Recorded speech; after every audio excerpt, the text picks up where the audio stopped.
So let's delve a little bit deeper into what is coming up with your Christmas program, your journey to joy. Let me try and give a little overview. Like who's going to come? I think anyone.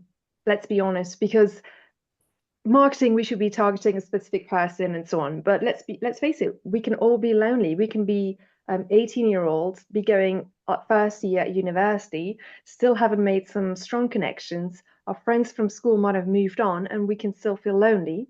And we can be 80-year-olds and our friends have gone, maybe. We don't have so many family members. We might not be so much mobile to go to events. And maybe an online gathering is what we need. So, generally speaking, whoever feels the need for it is invited to come to our workshop. Hello and welcome to Rediscovering Connection. I am Shelley Doyle. I'm here today with two guests, which is a new experience for me. I'm not sure if these guys have done a three-way podcast interview before, but let's see how it rolls. So I'm here with Wayne Greenway and Nathalie Grand. We are calling in from the West Coast and East Coast of Canada and over in Switzerland today. Since my last podcast interview, things are moving on with my corporate research partnership. They've now decided to extend the scope. So previously, I was going to be surveying just 50 of their remote and hybrid leaders. Now we're going to be surveying 2,500 of them before taking 12 of their leaders through my program. So big evolution of how this is shaping up. I'll keep you posted on further developments. But for now, this conversation is really going to be delving into the connection that Wayne and Nathalie have. I believe it's through a positive psychology association and what they're doing this Christmas to help people feel connected, feel a little bit less lonely. And I believe this is the second year that you two have been working on this collaboration together. So Nathalie, why don't you kick us off and let us know kind of how you've come together and what you're doing this Christmas that people might be interested to join you on. Sure. Well, first of all, thank you so much for hosting us on your podcast. I think we're both very delighted. I've known Wayne now, I think, for 3 or 4 years, and we did meet through the Canadian Positive Psychology Association, which we're both a member of. And there was an initiative to create some mastermind groups, and that's how we connected. We're in the same mastermind group, and we meet once a month virtually, and that was our connection. And then we decided to bring together our interests. So we both have different interests in positive psychology, in therapy, in resilience, and to put it together to bring forward and bring to life an online workshop to really help people who feel lonely over the Christmas period. Thanks, Nathalie. Wayne, do you want to tell us a little bit more about how it went last year? So last year was your I guess your first attempt at this program. How was it received? And yeah, what kind of feedback did you get that inspired you to say, yes, we want to do this again? Like we know that we are adding value to people's lives over this period that can be particularly challenging for some people. Mhm. Well, last year, what we did is we did a lot of research on the topic. And the more research we did, the more we uncovered. There's several studies that I don't have the data in front of me, but that show that quite a large percentage of people have this difficulty over Christmas. And you know, we discovered things like like people who may be surrounded by family but feel lonelier than they are when they're on their own, or people who go to a Christmas activities or stay with family and it turns into a huge conflict, or different members of the family arguing, or people who don't have anybody to spend Christmas with, and they feel very alone. So those are just a few examples. So we did a lot of research on that, and we talked to a lot of people about what we were doing, and we had tremendous feedback from people in positive psychology and from therapists and counselors. And so we didn't have we started quite late, so we didn't have an audience for the one last year, but we decided that because the feedback was so powerful from people around us and people who had run into people in their daily lives who have this same response. We decided to offer it again and start much earlier with the marketing. Beautiful. And Natalie, I was reading a bit about your history, and you've come in from a very different direction. I have kind of come into this in a similar way, working with big brands in PR and communications. So I would love to just know a little bit about that journey of kind of changing from career number one to really delving into a different kind of purpose-led career. Sure. It's a good question. A bit different from loneliness, but it's a good question, and maybe I can find a segue into loneliness. As you mentioned, my first career was or is in marketing, in sales, in fast-moving consumer goods, and I always loved the creativity behind it. I loved being able to bring my ideas to life, and I was not so much interested, I would say, with psychology or resilience. But then throughout my career, I did see a lot of my colleagues suffer, and also the stress creeping up and always having to deliver more and being exhausted also by the end of the week. So I always had those questions in myself. Why are some colleagues actually going through a burnout and others are more resilient? And I was always interested into physical health, into nutrition, and also neurobiology. And when COVID hit, we were all at home and didn't have much to do. And the situation kind of repeated itself. So I was quite comfortable at home because for once it was me time that I had. Whereas as opposed to people taking my time in a company, always, putting meeting and having a lot of emails to respond to, I was able to have this extra time. But my friends were not seeing the situation the same way. They were more like desperate. All the bars, all the restaurants are closed. We're really bored. And that led me to, okay, so some people seem to be more resilient than others. And can you teach that? And then I completely dived into positive psychology and I opened my business around resilience. And the aim was first to be able to teach resilience skills and evidence-based resilience skills to people in workplace settings when you don't have control over everything that is happening to you, whether your boss, the demands, and so on. So that was one of the first, I would say, entry point into positive psychology. And then if we make a point or a segue into loneliness, I think sometimes, and also from the research, you can be surrounded by a lot of people and also colleagues, but not all connections are positive. They can actually suck up the energy from you and leave you more depleted. So, you can be surrounded with hundreds of your colleagues every day, but feel very lonely because maybe you don't share their values or you don't actually have a connection, a positive connection, and share the values, share common values which unite you. And that could be common to workers, colleagues, but it could also be you might be in a circle of friends and realize you've grown in a certain way and maybe your values have changed and you don't actually feel maybe understood by those friends. And then relationships can actually become negative, even though they were once positive. So that's a long segue from your original question. But yeah, that's a little bit more about myself. No, that's beautiful. And honestly, Natalie, I'm seeing at this stage in my life so many friends kind of feeling like they're at a crossroads, like they've had one career and actually that isn't serving them anymore. And they're feeling like they want to change direction. And I myself have been on this journey for the last kind of 3.5 years. It isn't easy. And I think just that example of figuring out what you're interested in, the resilience, and bringing that into your workplace. So you don't need to jump ship immediately. It's like, how can you lean into a new career direction that is going to be more purpose-led? And thinking, we've still got quite a few years left to work. So thinking about Absolutely. doing something that's going to be a bit more nourishing. Thank you. And Wayne, you're a careers advisor. Is that correct? And Yeah, how does this work into, are you helping kind of people pivot their careers going into a right. different direction? I'd love to know more. Yeah, I help people like, and just like you were describing, people who want to transition into another career, or maybe they didn't have a choice and they were asked to leave or downsized or outplaced or whatever you want to call it. And the thing is that once you determine the role, which is really important in career transition, is to really determine who you want to be in your next steps.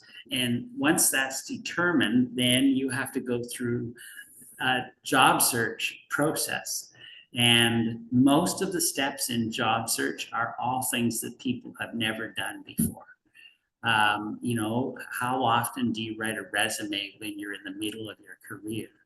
You know, and resumes have changed since people were 20 years ago or even 10 years ago. And then the only way you can really find a new position is through networking. And many people are very frightened of networking. And so people have these areas where I say I say that they're stuck, but it's often procrastination. And what I realized is that in my previous careers, I'd help people to become resilient through difficult situations.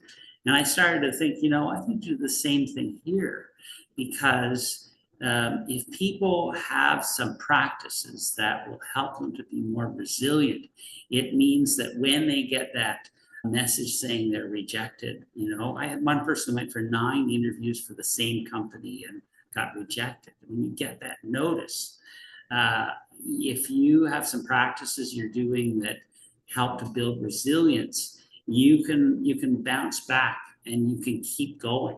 And in order to land without taking even longer, you need to have that resilience. And the same thing with interviews. I mean, interviews for some people are just so frightening is not the right word, but stressful. And so I started to do more research on research of psychological resilience, and for about the last 2 or 3 years. And then I put together some training segments that I included in my sessions with clients. But last year, over Christmas, I did some reflection and I realized it wasn't working. And so what I did is I built a course. It's like a course that teaches people these practices in resilience. And now when people work with me, they take 10 sessions. And so in their first 10 weeks, they do 10 weeks of the regular career discernment and job search process. And then they do 10 weeks of learning different practices to build resilience. And it seems to be working. My hope is that if they keep doing those practices during their job search, it helps them to get through the process a little faster and to be less stressed. And the other part of it is the isolation and loneliness that Natalie was talking about, that when you're in a job search, you feel incredibly lonely. And what I've noticed is in this group, I hadn't really planned it for this purpose, but the people seem to like to come together and that sense of connection, I think, is another method of building resilience, and they look forward to it. Mm. And I love that you've both really delved deep into the topic of resilience here.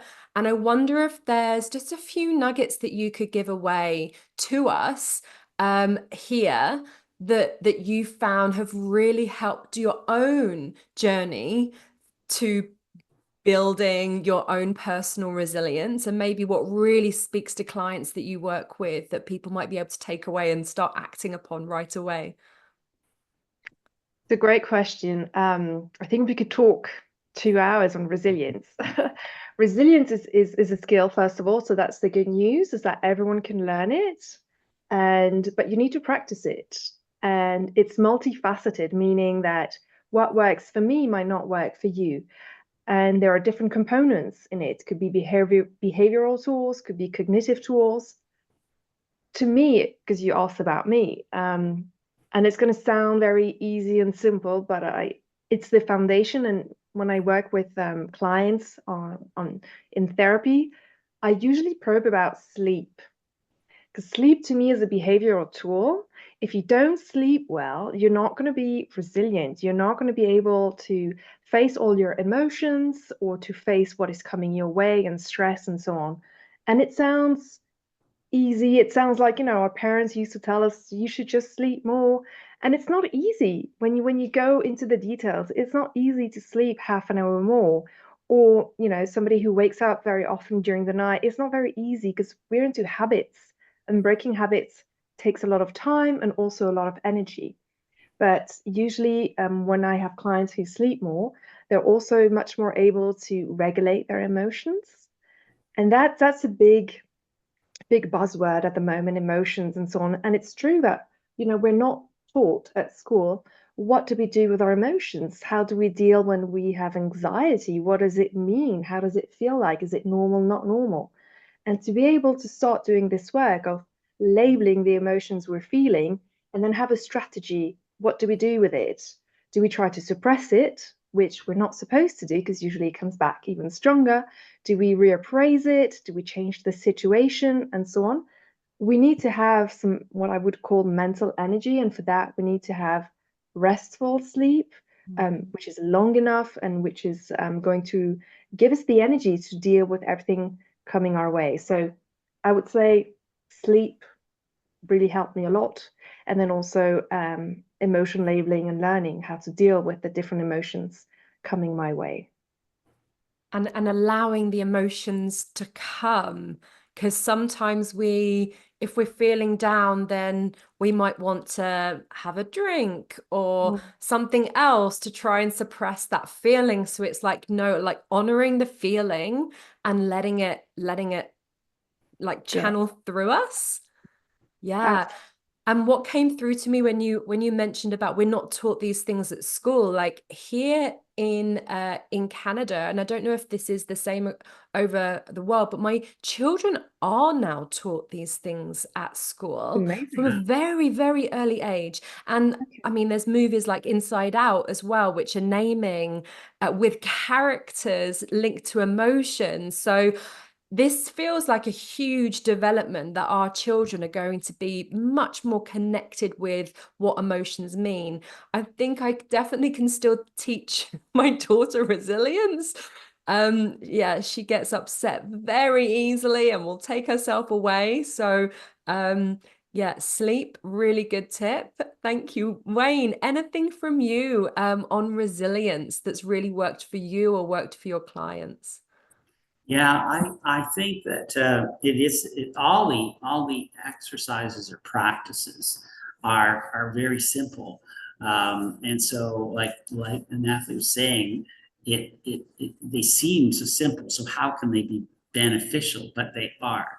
And one of the ones that I find helpful for myself is gratitudes, and that's where you and there's all kinds of different ways you can do it, but one of the things that I like to do is to every morning to list 3 things that I'm grateful for and why I'm grateful. And so I do a little mindfulness exercise, and then I identify those 3 things. And then what I usually do after that is I set 3 intentions for the day. It may not even be connected to the gratitudes, but it's positive ways I want to be in my life during that day. And I find clients find that too, that once they start listing gratitudes, that it just gives them a little bit of an edge on being able to well, it gives them I guess it gives them a space that allows them to choose how they want to react to different situations. And then the other thing that I find is very well known is just doing mindfulness exercises. There's all kinds of different ones that you can do, and whatever ones you like, I encourage clients to do something every day, and maybe even more than once a day if they want. And once it's like resilience is kind of like a muscle, and it's a lot like doing exercise at the gym.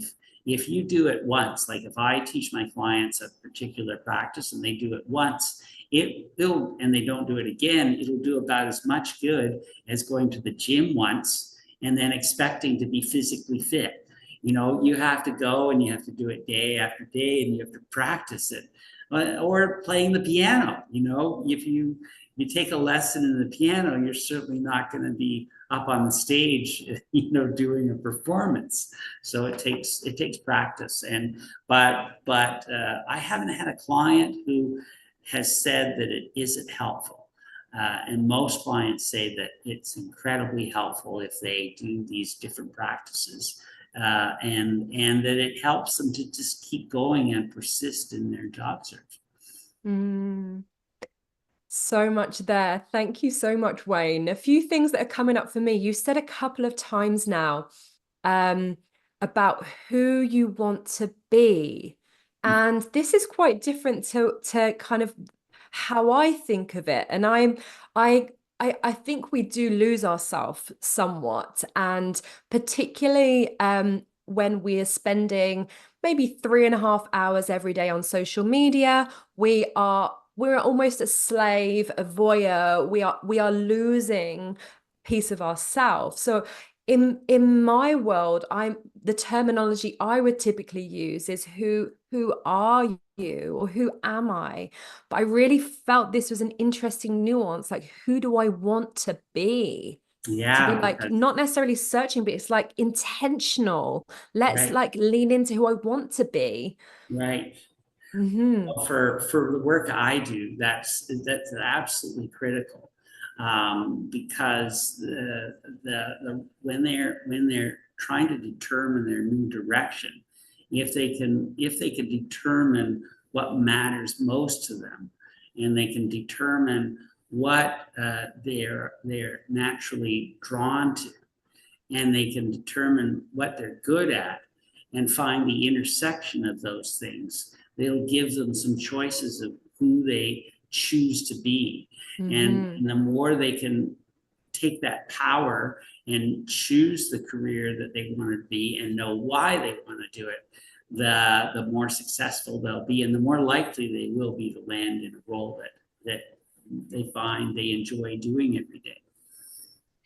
And I also think that generally we can be aligned. So we can be who we are is who we want to be, and then things are well. But it could also be that who we are is not the person we are aligned with in our future self, because we might have evolved or our values might have changed. So we might be in a current job situation, but actually it's not fulfilling. So that's when we ask ourselves, who do I want to be? But if we're in a situation, because I just want to put it out there, that we're comfortable, we're fulfilled, and we're flourishing, then who we are is who we want to be, and that's okay. So there's no need to always try to search to be a different person if we're already fulfilled, if that makes sense. Totally. Yes. Thank you. Definitely. So let's delve a little bit deeper into what is coming up with your Christmas program, your Journey to Joy. So I guess who do you expect would want to come to this, and maybe just give me a little bit of a glimpse into what the offer is and how many touch points people will get if they come on this Journey to Joy with you this Christmas? So many questions. Okay, let me try and give a little overview. Like, who's going to come? I think anyone, let's be honest, because marketing, we should be targeting a specific person and so on. But let's face it, we can all be lonely. We can be 18-year-olds, be going first year at university, still haven't made some strong connections. Our friends from school might have moved on, and we can still feel lonely.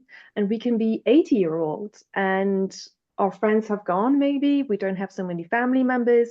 We might not be so much mobile to go to events. And maybe an online gathering is what we need. So generally speaking, whoever feels the need for it is invited to come to our workshop.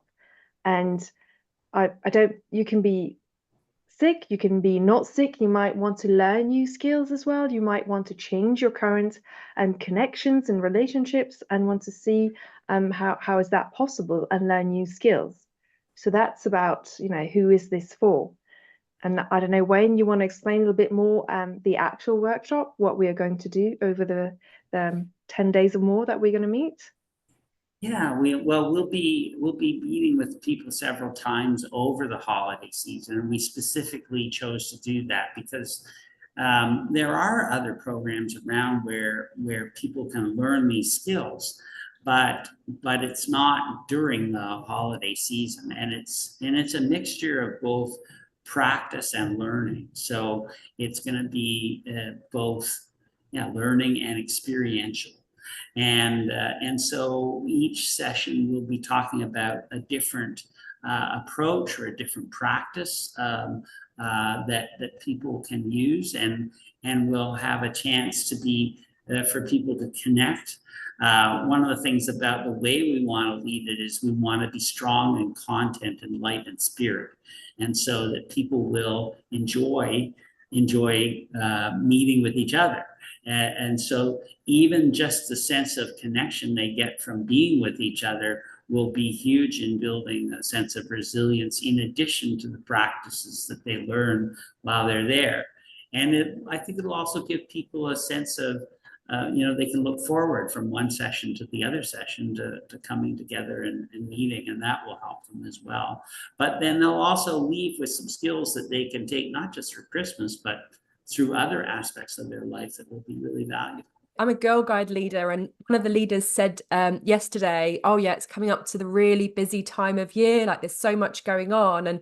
And like I've got 2 young children, so I agree there's going to be lots of things that just happen to be happening without me actively seeking what's going on. But for a lot of people, that's not the reality, and they'll see lots of busy people and see lots, and then events maybe go, like clubs might close down for a few weeks over the Christmas holidays. So I think this is just such a beautiful offering to say this is literally over the Christmas period when you might not have a lot going on, something that you can start to get to know people. And I don't know how many events there are, but yeah, over even just 1 or 2 events, you can start to build those connections and expect to see each other. And maybe if somebody doesn't turn up to one of the sessions, the following one, you might inquire as to why they weren't there, and then they can feel missed, like people were actually like wondering about them. And what a beautiful thing that is.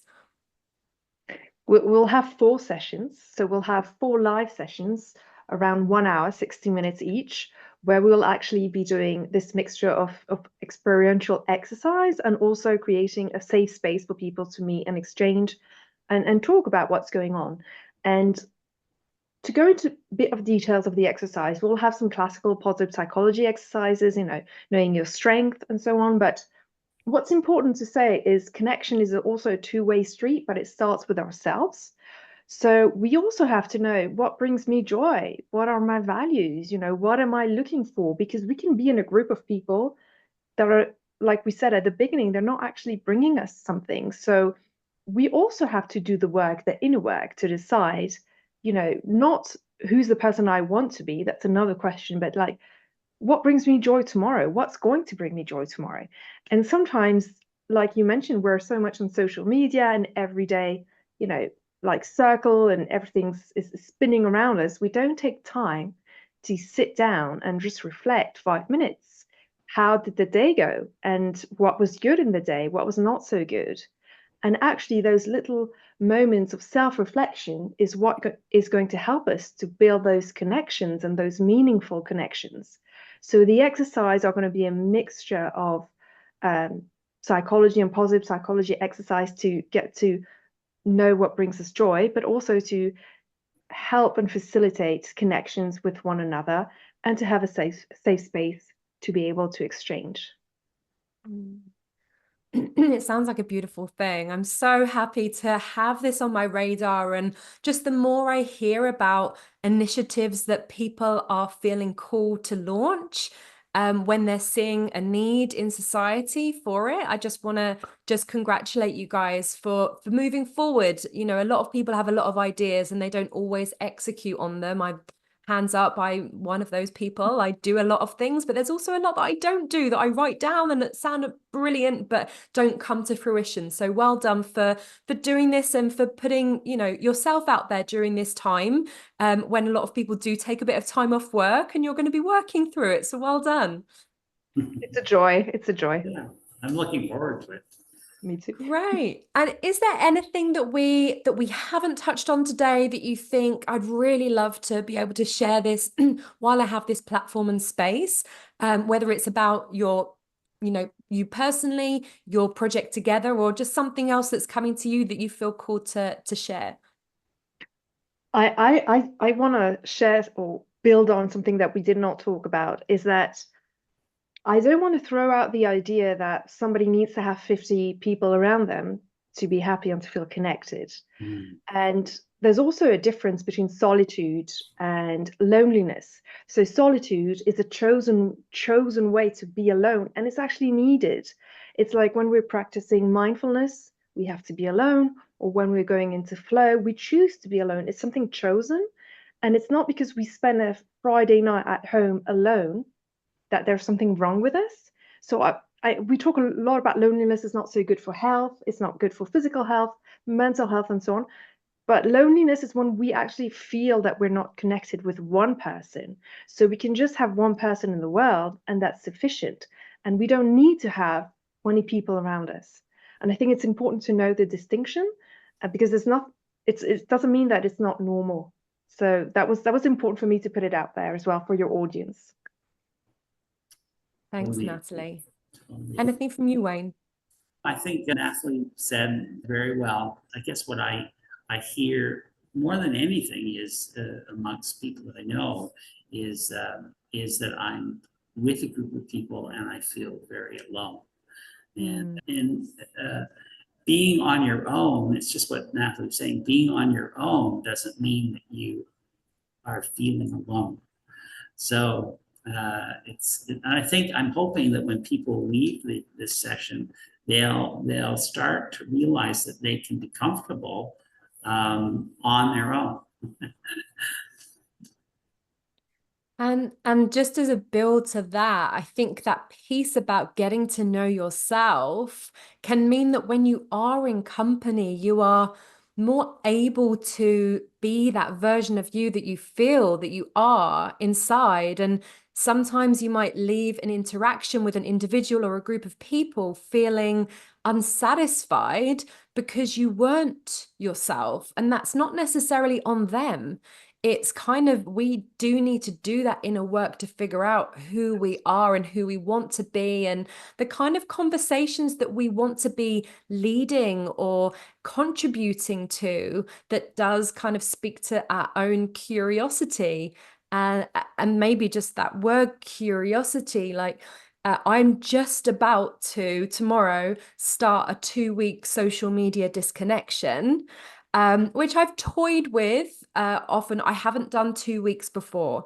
And for me, this is going to be a big time saver. I've got a keyboard here that I play a little bit, that I'm hoping to delve into a bit deeper. I've got sewing that needs to be done, and just spending a bit of time reconnecting with myself, and also sending more personal emails, personal messages to people that I have in my like wider spheres of my life that I don't tend to connect with on a one-to-one basis. Maybe it's just more of a message or a comment on a social media platform. So yeah, so this is my kind of going deep, disconnecting to reconnect.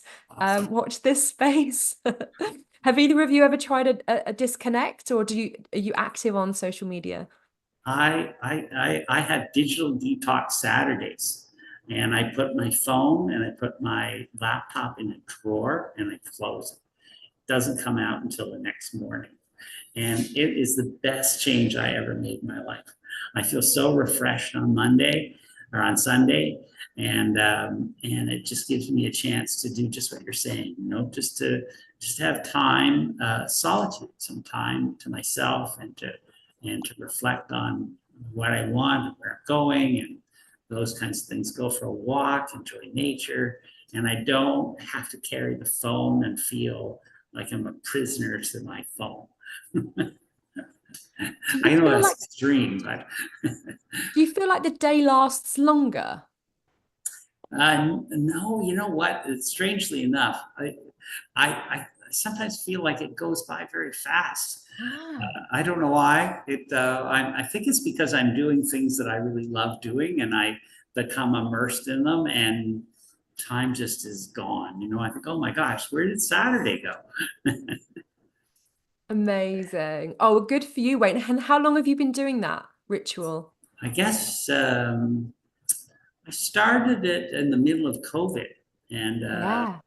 So a yeah, good few years. that was just a great feeling. When I first started it, I honestly felt like I was giving up a limb Yes. because the phone, you keep looking at it. Did I get any messages today? And so the first few times it was really hard. I said, well, I'll take it with me and I won't look at it. Didn't work. Had to put it in a drawer and close the drawer. And but now I can't wait. I can't wait. I love working with my clients. I love doing the work I do, but I can't wait for Saturday to put those devices away and close the drawer. Love it. How about you, Natalie? Have you toyed with digital detoxes yourself? No, I have a different relationship. I'm really good, and I really enjoy um, social media. I think I would call it social media. I make a distinction between my phone, emails, and social media. I learn a lot personally on social media, and I think I also choose what I want to see. I feel in control. Let's put it this way, and it's bringing me joy. But then I also have to say one of my strengths is self-regulation. So it's quite easy for me to stop and not stop. And then there's a habit I have. My phone is always on mute, so you can never reach me. But I choose when I want to be reached. So I will put it on mute for an hour or two during the day, and that's when I'll get to my calls. And so I think, yeah, I don't need to have the detox. It's more about Netflix in my case. I have to maybe stop watching Netflix. But no, social media, I think I'm quite good with it. And I really enjoy when I'm learning because I'm learning through it. I see different pieces of research. I can listen to podcasts. I learn new things. It actually gets me into flow a little bit because then I'm researching some topics, learning new things for my clients. So no, what I do, I don't actually answer even private calls on weekends. So, but that's kind of my detox. I know it's very, very No, that's weird. you've got That's some really great. healthy boundaries, and Yeah. that's where I think a lot of these digital detoxes try to get to. So it's like you're almost on the other side of what this process is designed to help us get to. I'm heading in that direction. No, but it goes to a point that I get text messages from my parents like, we haven't heard from you in 4 days. And I'm like, oh, yeah, it's because, at the end of the day, I see the 10 missed calls and I'm like, no, I'm not going to answer any of those. And then I forget about it. And then the days goes and then, I just forget about it. I'm like, if it's important, people will ring back. And it's just, yeah, it's my thing. I don't know if it's really good because, if friends needs you, then you're not available. But if you text me SOS, I usually call back within a few hours. So I think my friends. Ah, okay. So that piece, I guess Mm, maybe family members, if they don't know that already, no, they will after they see this. And something that I'm toying with is there's a fantastic platform called Spatial Chat. And okay. it's different to Zoom because it's just got a different backdrop. You're much smaller kind of on the screen. I've hosted small kind of friendship group events there for a while. What I'm testing at the moment is connection hours. So just Mhm. putting a couple of hours in my diary each week and letting people know that that's where I'll be. Almost I like love thinking in the real world, oh, there's a local cafe that I'm going to be at on a Monday and Wednesday morning. And if you want to see me, like drop in. And like that's where you can connect with me.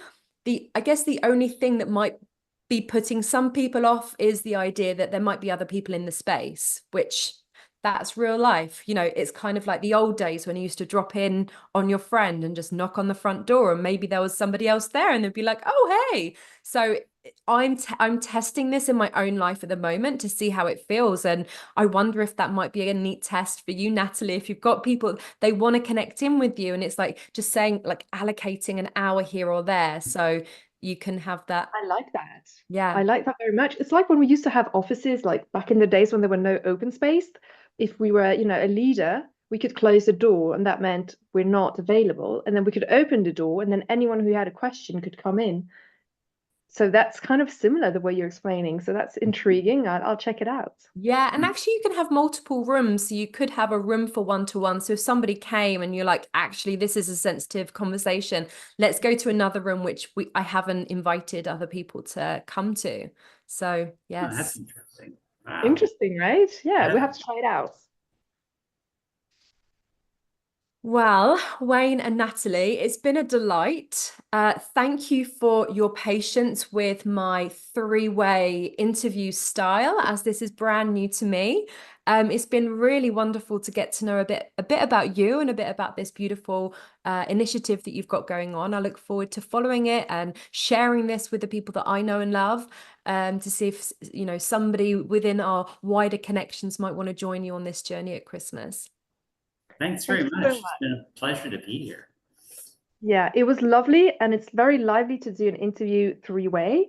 And we're very grateful that we're able to talk about our workshop Journey to Joy, and to be able also to share with your followers. So thank you so much for the invitation, Shelley.